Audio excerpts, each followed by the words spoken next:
Assalamualaikum warahmatullahi wabarakatuh. Perkenalkan, nama saya Aulia Nurul Hakiki, nomor induk mahasiswa 1903 10 10 10 033. Mata kuliah Hukum Hak Kekayaan Intelektual kelas A. Dosen pengampu Dr. Sriwalni Rahayu SH MHum SMC. Jadi, tujuan pembuatan video ini adalah untuk memenuhi tugas ujian tengah semester mata kuliah Hukum Kekayaan Intelektual kelas A.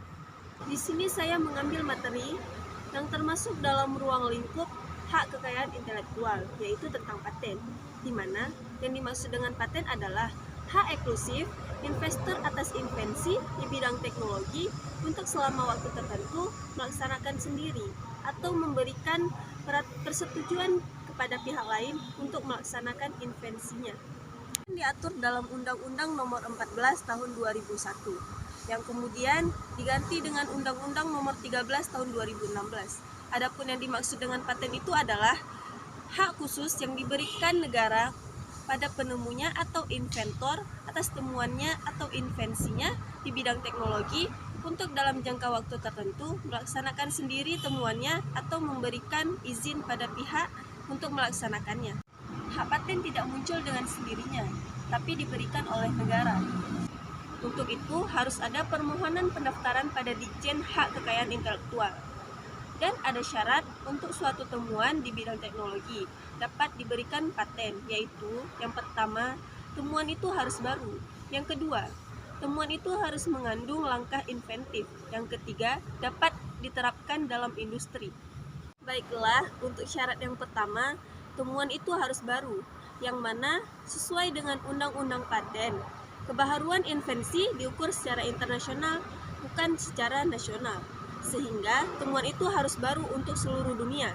Namun demikian, paten sederhana saat ini masih menggunakan kriteria baru untuk lokal saja. Dalam praktek untuk mengukur kebaharuan invensi, sangat jarang dilakukan uji laborat, akan tetapi dilakukan dengan cara uji pembandingan dokumen atau searching ke berbagai kantor paten terkemuka di negara lainnya. Contohnya GPO, USPTO, dan IOPO. Yang kedua, syarat langkah inventif. Artinya, temuan itu harus tidak terduga sebelumnya oleh orang ahli di bidang teknik, dengan diukur menurut atau sesuai dengan ukuran rata-rata IQ seseorang, bukan ukuran orang jenius. Untuk menentukan inventive step, yang penting adalah ada technical solution pada temuan tersebut. Maksudnya, temuan itu belum dipikirkan oleh siapapun dan tidak ada standarisasi kepintaran. Sebab yang penting adalah teknik yang dipikirkan dari seorang penemu. Yang ketiga, dapat diterapkan di bidang industri.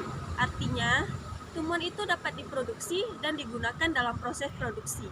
Dengan demikian, paten bisa berupa produk, proses produksi.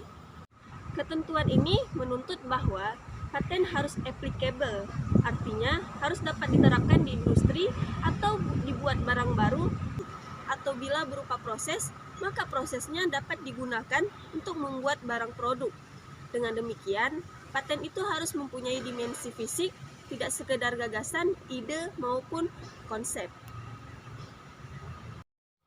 Baiklah, selanjutnya, suatu bisnis itu butuh pengakuan resmi, dan itu merupakan hal yang sangat penting untuk dimiliki. Meskipun dalam bisnis ada banyak hal yang perlu diatur, namun pengakuan resmi terhadap bisnis yang paling penting agar bisnis dikenal dengan baik. Untuk itu, pembisnis memerlukan hak paten dalam bisnisnya yang dimiliki fungsi sebagai berikut. Fungsi hak paten dalam bisnis itu yang pertama, jaminan perlindungan hukum. Yang kedua, ada menambah kepercayaan konsumen. Yang ketiga, memberi tambahan keuntungan.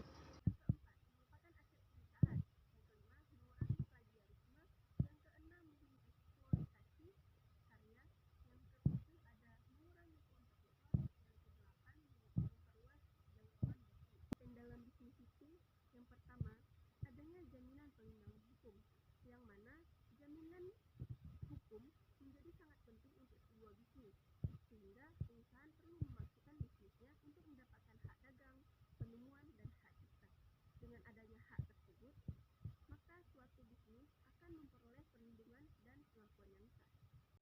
menambah kepercayaan konsumen, yang mana dengan adanya hak paten, perusahaan memiliki bukti yang sangat kuat bahwa semua ide dan produk yang dihasilkan adalah asli dari perusahaan tersebut, tanpa menduplikasi produk dari pihak lain. Hal tersebut akan menambah kepercayaan konsumen dan berdedikasi pada perusahaan. Yang ketiga, memberi tambahan keuntungan. Jika ingin perusahaan berjalan dengan baik, maka pengakuan terhadap inovasi ini perlu didapatkan untuk mendapatkan penghasilan yang pasif. Dengan kata lain, ketika orang lain ingin menggunakan karya tersebut, maka mereka harus membayar kepada perusahaan sebagai izin pengguna. Yang keempat, merupakan aset perusahaan. Fungsi lain dari hak paten adalah sebagai aset perusahaan yang bentuknya tidak berwujud namun bernilai besar.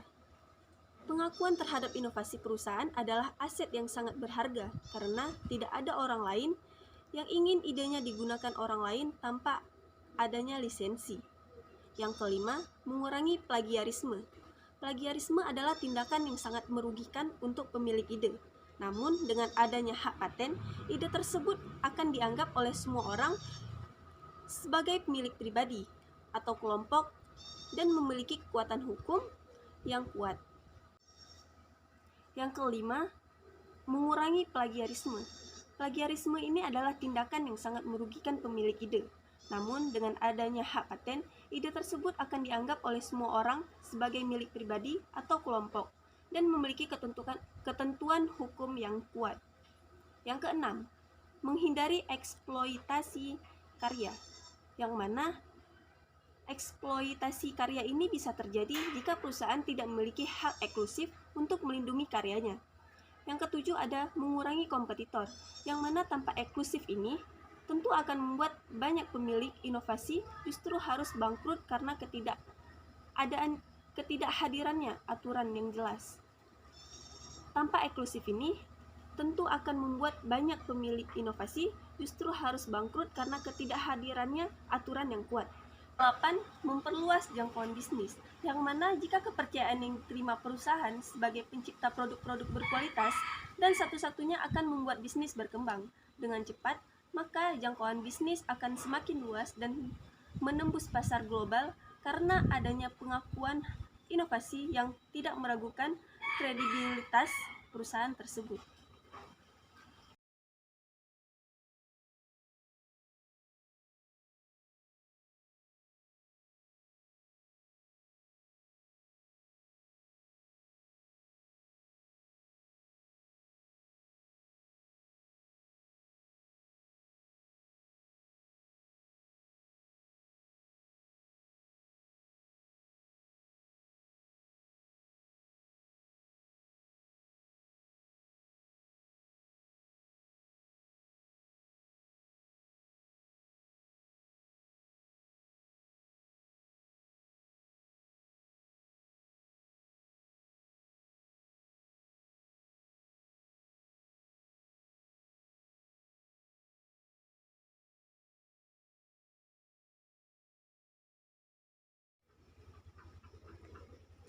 Baiklah, sekian pemaparan materi dari saya. Apabila ada kesalahan mohon dimaafkan. Wabillahi taufik walhidayah. Wassalamualaikum warahmatullahi wabarakatuh.